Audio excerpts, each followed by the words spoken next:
प्रिय छात्राओं, गृह विज्ञान की कक्षा में एक बार फिर से आपका स्वागत। पिछली कक्षा में हम जूट कर रहे थे, इसी के कंटिन्यूएशन में आगे हम पढ़ेंगे जूट के पौधे के बारे में कि उसको किस प्रकार से उससे रेशे को अलग किया जाता है। पिछली कक्षा में हमने पढ़ा जूट का पौधा क्या होता है, किस प्रकार से जूट की खेती की जाती है और जूट का पौधा किस प्रकार से फाइबर बनने तक का उसका सफ़र हमने करा। इस क्लास में हम पढ़ेंगे कि जूट के पौधे को किस प्रकार से गलाया जाता है और किस प्रकार से उसे बुनाई के लिए तैयार किया जाता है।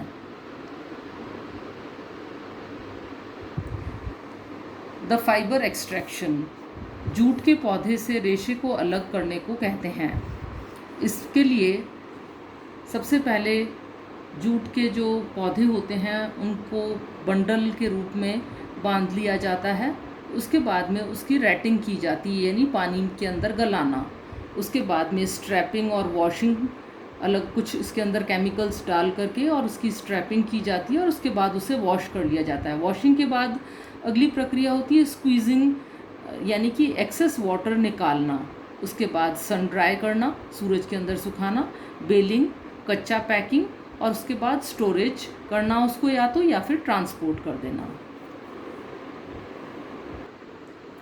रैटिंग की प्रक्रिया का अर्थ होता है कि जूट के बंडल्स को पानी के टैंक के अंदर रख देना, जिससे कि उनमें जो उपस्थित रेशा है वो ढीला होकर के निकल जाए और उसके पश्चात उसको वुडी स्टॉक से अलग कर लेना।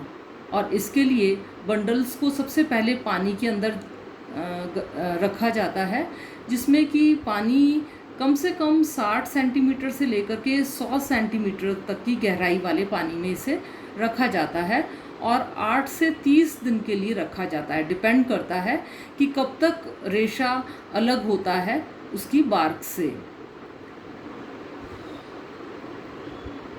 चित्र में आप रैटिंग की प्रक्रिया देख रहे हैं, जिसमें कि जूट के बंडल्स को पानी के टैंक के अंदर रख दिया गया है और पौधे को बंडल में बांध करके धीमी प्रवाह वाले बहने वाले पानी के अंदर या टैंक के अंदर या तालाबों के अंदर इस प्रकार से 12 से 15 दिन के लिए रख दिया जाता है। पानी में डूबे रहने के कारण खमीरीकरण की प्रक्रिया आरंभ हो जाती है और उसके अंदर जीवाणु पनप जाते हैं। ये जीवाणु पौधों को बांधने वाले पदार्थ जैसे कि सेल्यूलोज, पैक्टिन आदि को खा जाते हैं और इसका रिजल्ट ये होता है कि छाल गलकर तने से अलग हो जाती है। गलाने की प्रक्रिया पर नियंत्रण रखना आवश्यक होता है, क्योंकि अत्यधिक गलने से रेशे की गुणात्मकता प्रभावित होती है और साथ ही उसका प्राकृतिक रंग भी खराब हो जाता है। कम गलने की दशा में तने से रेशे को अलग करना कठिन हो जाता है, जिसके कारण रेशे अलग करते समय टूट जाते हैं। ये देखिए, रैटिंग की प्रक्रिया की जा रही है, जिसमें कि ये व्यक्ति जूट के रेशे को से सेल्यूलोज, पैक्टिन आदि सेपरेट कर रहा है। अब जो रेशे हैं इन्हें क्लीन वाटर से, साफ़ पानी से धो दिया जाता है और उसके बाद में इसको इमली के पानी के अंदर डुबो करके 15 से 20 मिनट तक के लिए रखा जाता है। उसके पश्चात इसे फिर से पानी से धोया जाता है और जो भी अधिक पानी है उसे निकाल दिया जाता है और इस प्रकार, जैसा कि आप चित्र में देख सकते हैं, इसे धूप में सूखने के लिए 2 से 3 दिन के लिए रख दिया जाता है। इसके पश्चात तनों को बेलनों के बीच से होकर गुजारा जाता है, जिससे तने के छोटे छोटे टुकड़े बन जाते हैं और रेशे अलग हो जाते हैं।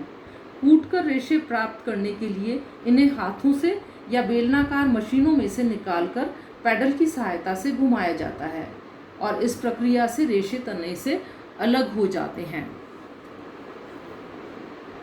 इस चित्र में भी आप देख सकते हैं कि रेशों को पानी से धोने के बाद में सन ड्राइंग की जा रही है, धूप के अंदर सुखाया जा रहा है। इसके बाद में बेलिंग एंड पैकिंग की प्रक्रिया आती है, जिसमें कि जूट के रेशे को अलग अलग ग्रेड्स के अंदर ग्रेडिंग की जाती है। जैसे सबसे अच्छा रेशा, मिडिल फाइबर, बी कैटेगरी, सी कैटेगरी और एक्स बॉटम। उसके बाद में कैटेगरी वाइज इनकी अलग अलग बेलिंग की जाती है और 250 पॉन्ड की बेल्स बना ली जाती हैं। इसके पश्चात जूट को ट्रांसपोर्ट करने के लिए या तो मार्केट में भेज दिया जाता है या फिर जूट मिल्स में भेज दिया जाता है। ये देखिए, इस प्रकार से जूट के उत्पाद बनाए जाते हैं। ये प्रक्रिया होती है कताई करना यानी कि स्पिनिंग। जूट के रेशे कड़े होते हैं और इनमें तन्मयता, प्रतिस्कंधता, लचक और प्रत्यास्था का भी अभाव होता है और इस कारण इनकी कताई करना कठिन होता है। इसीलिए इन्हें थोड़ा चिकना, मुलायम और नरम बनाया जाता है। इसके लिए जूट के रेशों में मोम का क्योंकि अभाव होता है और ये रेशे ज्वलनशील होते हैं और आग पकड़ सकते हैं, तो इनमें पानी के साथ में तेल और मोम लगा करके रोलर के बीच में से गुजारा जाता है, तब तक जब तक कि वांछित चिकनापन और मुलायमियत न आ जाए। रोलिंग फ्रेम की सहायता से इनके सूत तैयार कर लिए जाते हैं और बॉबिन पर लपेट लिया जाता है। अब यह सूत वीविंग यानी कि बुनाई के लिए तैयार है। इसके धागे मोटे और रूक्ष होते हैं। इसके बाद अगली प्रक्रिया आती है कताई की। जूट के धागे जब बन जाते हैं तो बुनाई का कार्य भी कठिन होता है और इसीलिए इनसे मोटे और खुरदरे वस्त्र तैयार होते हैं, जिनको कि सैकिंग बैग्स के रूप में, बोरों के रूप में, जिनमें कि पैकेजिंग मटेरियल भेजा जाता है। इस तरह से इनसे ये बोरे बना लिए जाते हैं। लेकिन जो फाइन क्वालिटी जूट यार्न्स होते हैं, उनसे इस तरह से डेकोरेटिव आर्टिकल्स यानी घर में सजाने के लिए आर्टिकल्स भी बनाए जाते हैं।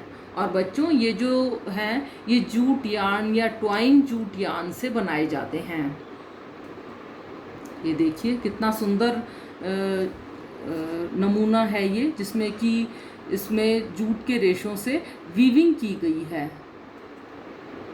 ये देखिए एक और सैंपल।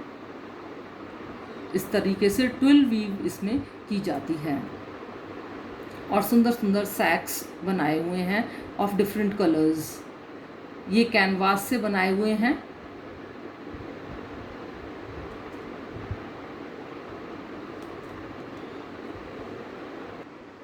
अब हम करेंगे जूट की विशेषताएं और उपयोग। उत्तम कोटि का जूट चमकदार, कोमल और आकर्षक होता है। चित्र में देख करके आपको लग भी नहीं रहा होगा कि ये जूट के फाइबर से बनी हुई वस्तुएं हैं। और ये हल्के पीले रंग का होता है। इसका विरंजन करना कठिन होता है, लेकिन आजकल इसे विरंजित भी किया जा सकता है और सुंदर डेकोरेटिव आइटम्स बनाए जाते हैं। ये देखिए,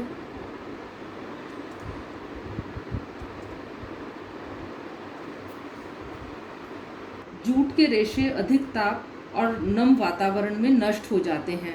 इन पर सूक्ष्म जीवों का भी अत्यंत प्रभाव पड़ता है। नमीयुक्त वातावरण में ये सूक्ष्म जीवी इन्हें नष्ट कर देते हैं। खनिज अम्लों के संपर्क में आकर जूट के वस्त्र गल जाते हैं। अत्यधिक तीव्र क्षार का भी प्रभाव इन पर हानिकारक होता है और इससे रेशे निर्बल होकर कमजोर हो जाते हैं, जिससे इनकी कार्यक्षमता भी कम हो जाती है। जूट को रंग कर इससे विभिन्न प्रकार की चीजें जैसे कि थैले आदि बनाए जाते हैं। जूट को रंगकर इससे विभिन्न उपयोगी चीजें जैसे थैली आदि बनाए जाते हैं। जूट का अधिक उपयोग वैसे तो बोरी, कट्टे, दरी, रस्सियाँ आदि में होता है, लेकिन आजकल ब्लीच करे हुए जूट का उपयोग सूती वस्त्र निर्माण के ताने बाने के बीच में भी किया जाता है। और इससे ये देखो मैटिंग भी की हुई है, चित्र में आप देख सकते हो, फ्लोरिंग की हुई है जूट से। इससे जल अवरोधक कपड़े, अग्नि अवरोधक आदि उपयोगी वस्त्र भी बनाए जाते हैं। एक बार फिर से आपको दिखा रहे हैं जूट के यूजेस, किस प्रकार से जूट का यूज़ होता है। आशा है आपको पसंद आया होगा हमारा आज का ये जूट का रेशे का। इसके लिए आपको बहुत बहुत धन्यवाद वॉच करने के लिए, और अगर आपको पसंद आता है तो इसे लाइक और सब्सक्राइब ज़रूर करें। Thank you.